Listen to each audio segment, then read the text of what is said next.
In the winter season, around December 25th, the people celebrated the winter solstice. And so the winter solstice would come about somewhere from December 21st all the way to around January 6th or so. And so the people of the North would celebrate different holidays, have different occasions based upon the winter solstice. In the wintertime, there is a period where there is no light.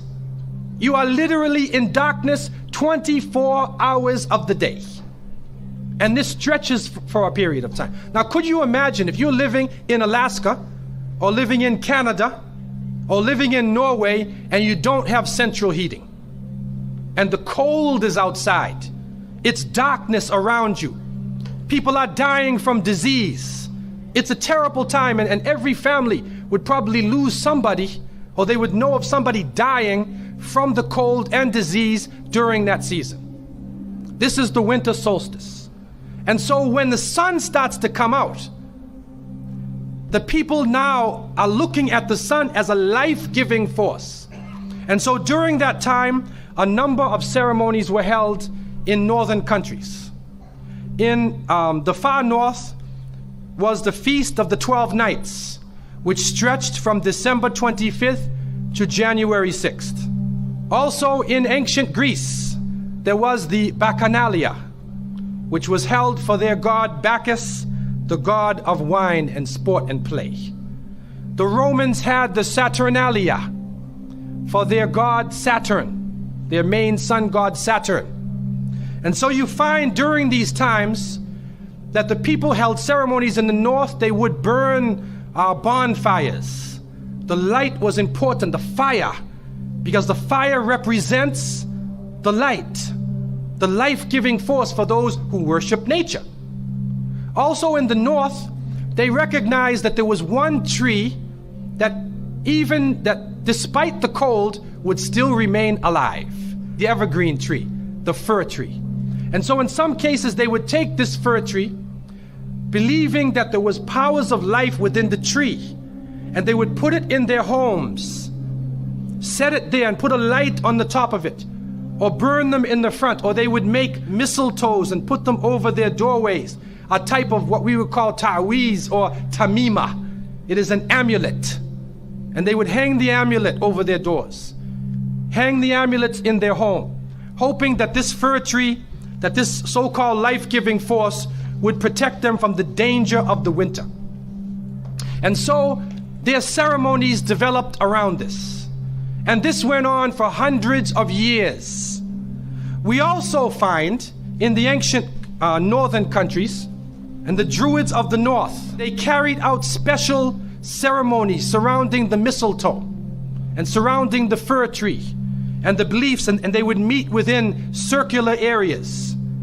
And they had a secretive cult that spread throughout the far northern countries. One of the interesting individuals, and you can look this up if you can find it in the dictionaries or encyclopedias, is a man called Mithra or Mithras. This is a very mysterious character. And when you look at history, you find that this individual called Mithra was born on December 25th. His day of the week was the 7th day of the week, that we still call Sunday. He was supposed to be the son of the sun god himself, and they had a special sacrament made up of bread and wine, and they would make this drink during this time, and supposedly he died for the sins of the people. Sounds familiar, doesn't it? But when you try to find Mithra or Mithras in the encyclopedias, they, through state intervention, erased the name. Why is this? That is because after the time of Jesus, Isa alayhi salam, when the message began to spread and they went north, and you'll see within historical writings that Barnabas, one of his disciples, met a man named Saul or Paul, who later called himself Paul. Paul said he saw Jesus on the Damascus road, and he went to the disciples, but the disciples turned against Paul. Only Barnabas stayed with him. But when Paul and Barnabas went into Greece, Barnabas left him. Now, what is the reason why they all left him? What are the concepts coming through Paul? Many people say, well, they left him because he was Saul before and he used to torture the early followers of Isa alayhi salam. But also you can see, and if you look at present day Christianity, that most of the concepts of the Trinity, of the blood sacrifice, the original sin, and most of the concepts which relate to more than one God are coming through Paul. The preachers are quoting Paul sometime more than Jesus during their sermons. And so Barnabas left Paul. And somewhere in the early days, in Rome or Greece, somewhere in that area, those missionaries who were teaching the teachings of Jesus, Isa alayhi salam, met with this force coming from the north. And so you will see in ancient Roman history that in some cases the Roman emperor would go out to the Colosseum and the gladiators would be fighting each other and everybody's cheering for the gladiators. Sounds like one of our football games. They would go to the Colosseum, right? And the gladiators would fight. And then if one of the gladiators was down, and they would look at the emperor, should I kill him or not? And if he wanted to kill him, he would go like that, right? You know, that sign down. If he said keep him alive, he goes like this. You know how we use it today? Yes. Okay? He gives that sign. Okay? One of the terrible things happening during these rituals at the Colosseum is that they would bring the Christians out, literally men, women, and children, and feed them to hungry animals. They would take a hyena or a wolf or a lion and get it hungry and crazy and beat it and throw raw meat at it and then send it out on the people, and they would literally cheer and watch as the animal ripped the bodies apart. This is a terrible culture. Tear the bodies apart. And so somewhere along the line, somebody who couldn't take the torture, who felt that maybe we can win these people over, made a compromise. And you start to see changes going on from the early part of the Christian era in Southern Europe, where the major ceremonies held by the nature worshiping people are combined with Christian names and Christian ceremonies, and therefore what comes forth to us is a mixture with the two streams coming together, where you get a monotheistic name or a monotheistic character with a pagan ceremony. And so the mixture of this together is what is giving us the present day holidays that we see. Number one, we understand that Isa alayhi salam, according to the different reports of the different scholars in many religions, he was not born in the cold weather. History shows us that he was born during the warm weather. Even in the Christian traditions, they have the belief that the shepherds were tending their flocks outside. And in Palestine, you cannot keep your flocks outside. In the wintertime, in the evening, you bring them in because it's cool at night. And so it was the warm weather. It was also the time of the taxes in the north. In the story coming in the Quran, when we see the mention in chapter 19 in verses 24 to 25, and we see the mention of the story of Mary, because it is the belief of the Muslims that Maryam, may Allah be pleased with her, was a virgin, and she had dedicated her life to the worship of one God, prayer and fasting, and by the power of Allah, that the Creator breathed His Spirit into her, and she conceived Jesus. He said, be, and it is. She conceived Jesus, Isa alayhi salam, without a father, without a man. That is a belief of Islam. It is also a belief that when she felt the pain of the pregnancy, that the angel came to her and told her to go outside of the city. She went outside of the city to a remote area, and there she found a palm tree, and she found water. And it was speaking about rutub, janniya. It was speaking about a type of rutub, or a type of dates. And those who know, who have lived in the desert area, know that when the dates become ripe, when you start to see the color of the dates change, because dates are not brown, you know. Dates are originally red and they're yellow, they're other colors, but they turn the brown. It's at the height of the heat that the dates become ripe. And so it's at that time that she gave birth to Isa alayhi salam. So from different points of view, different historical points of view and different religions, we understand that Isa alayhi salam was not born during the winter season. He was born in the warm weather. So who was it that was born in the winter season?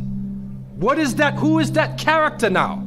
Let us become detectives and try to find out the answer to this problem. Number one, you have to understand this concept of Saturn, the concept of Bacchus. When they are portrayed by the different artists who drew pictures of them or the sculptures, they're usually portrayed as a heavy-set man with a white beard.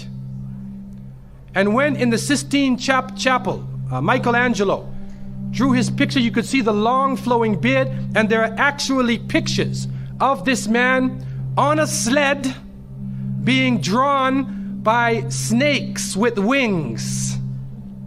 Snakes with wings. Snakes do not normally fly. But in this case, the snakes have wings, and the heavy-set man is on his sled being drawn by these flying animals. Sound familiar to you now, doesn't it? He's being drawn by the flying animals. He's performing miracles. He's coming out on December 25th, which is not the birthday of Isa alayhi salam, has nothing to do with Christianity. It is the time of the Bacchanalia and the Saturnalia, and he is representing riotous fun, drunken reverie. And so what happens on Christmas, the Christmas season, especially in America, people today are not even thinking about Isa alayhi salam. They're not even thinking about Jesus. They're looking how they can get drunk.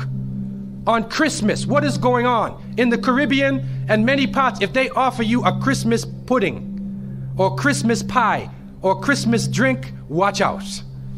Because it's probably laced with rum or wine. That's the spirit of the season. Now, this riotous occasion that was going on went so far that the Christian church banned it.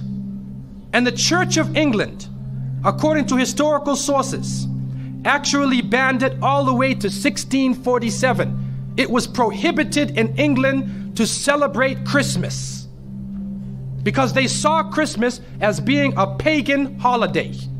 This is an official position taken by the Christian church, the Church of England, who were known at that time as Puritans. What happened was an individual was superimposed. A name was superimposed.